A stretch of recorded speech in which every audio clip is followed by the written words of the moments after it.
नमस्कार, मैं हनुमान पुनिया और आप देख रहे हैं अपनी न्यूज़। क्या कभी ऐसा होता है कि एक बुज़ुर्ग बीमार हो जाता है और उसका उपचार इसलिए नहीं करवाया जाता है कि ये बूढ़ा हो चुका है, जल्द ही मरने वाला है, इसलिए अब इसके उपचार की क्या आवश्यकता है? शायद ऐसा नहीं होता होगा हमारे समाज में, लेकिन हरियाणा रोडवेज के अंदर ऐसा ज़रूर होता है। जी हाँ, हरियाणा रोडवेज की 2 बसें सिरसा डिपो की, और दोनों बसों का जो बीमा है वो करीब 2 महीने पहले ख़त्म हो गया था, और इनकी जो लाइफ है वो फरवरी 2021 तक, यानी कि इस महीने की 28 तारीख को इनका जो कंडम इसको घोषित होनी है। और बीच में लगभग 2.5 से 3 महीने का जो समय है वो बगैर बीमे के वो गाड़ी ऑन रोड नहीं हो सकती, और बीमा ये इसलिए नहीं करवा रहे कि अभी कंडम घोषित ये होनी है।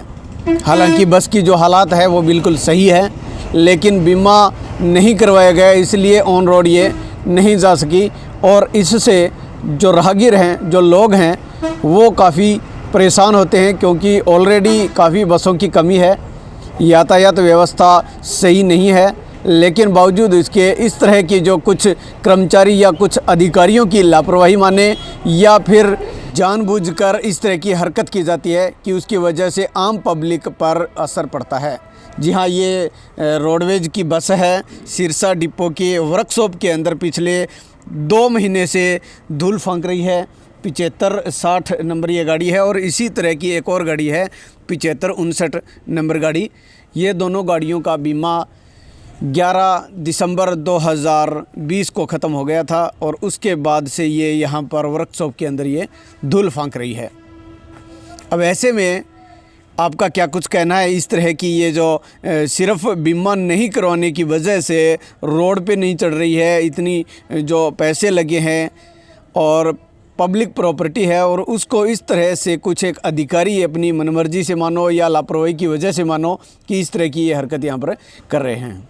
पिछले काफ़ी दिन से ऑन रोड ये दोनों बसें नहीं हैं। क्या वजह है इसके पीछे, क्या कारण है? क्या कंडम घोषित हो चुकी है या फिर कोई और रीज़न है? तो वो यहाँ के जो कर्मचारी हैं उनसे हम बात करते हैं। वर्क्स मैनेजर के जो कर्मचारी हैं सूरजभान चोपड़ा, वो हमारे साथ हैं।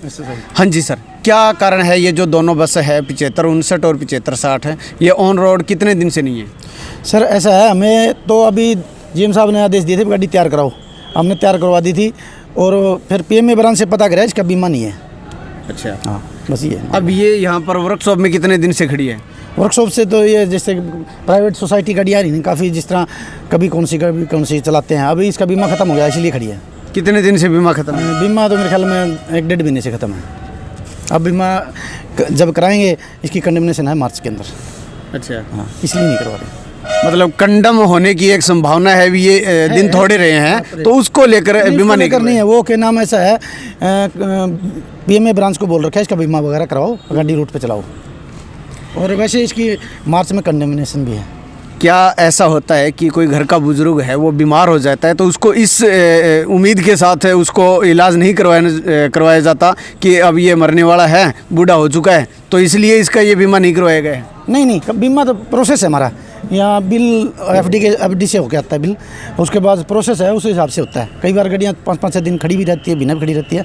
जब बिल पास होकर आएगा तभी होता है। ऑनलाइन सरकार का मामला है। तो बसें 7559 और 7560 पिछले 2 महीने से वर्कशॉप में खड़ी है, और हमने पता किया तो वो कह रहे हैं कि बीमा इसका ख़त्म हो चुका है, और फरवरी के लास्ट के अंदर ये कंडम घोषित हो जाएगी, और पिछले 2 महीने से ये तो देखो पॉलिसी मैटर होगा इसमें। तो अगर इंश्योरेंस नहीं है तो उसके बगैर गाड़ी तो रोड पे नहीं भेज सकते ना।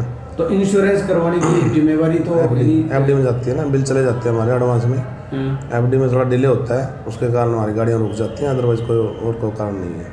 अब वो तो कह रहे हैं कि हमने भेजा ही बहुत लेट है, बिल की अगर बात वो आप उनसे सुना हुआ, मेरे पास रिपोर्ट नहीं है।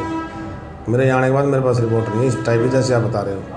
इस तरह से अगर हो रहा है तो ये गलत है। ये ना गलत क्या, गाड़ी की वजह से ऐसे है कंडम, मतलब अस्थायी कंडम उसको बनाया जा रहा है। ऐसे है कंडम नहीं, बीमा होने के कारण तो पीछे भी आपने पता नहीं है कि पूरे हरियाणा कितनी गाड़ियाँ रुकी थी। एफडी में बिल ना पास होने के कारण लॉकडाउन में गाड़ियाँ रुकी हैं, बाद में बिल हुआ है। वो तो लंबा प्रोसीजर में बताऊंगा निकाल कर, बहुत सारी गाड़ियाँ हर एक डिपो की हैं।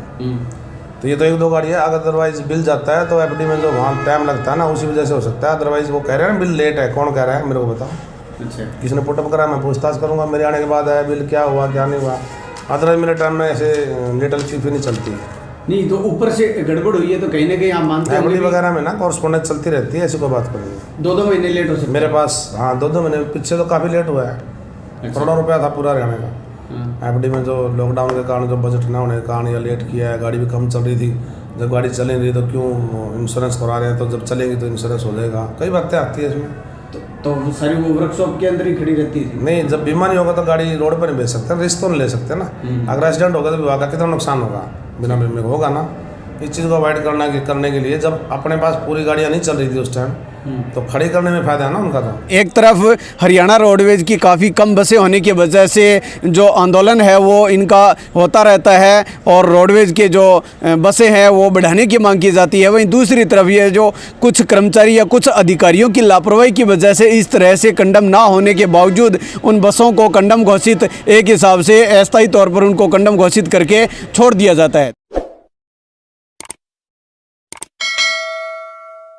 अगर आप परेशान हैं अपने घर और ऑफिस में आई सीलन से और चाहते हैं अपने ऑफिस को अच्छे से सजाना, तो हमसे कांटेक्ट कीजिए। हम सजाएंगे आपके घर को 3D वॉलपेपर से। जी हाँ, और आपको दिलाएंगे हमेशा के लिए सीलन और पपड़ी से छुटकारा। तो उठाइए अपना फोन और हमें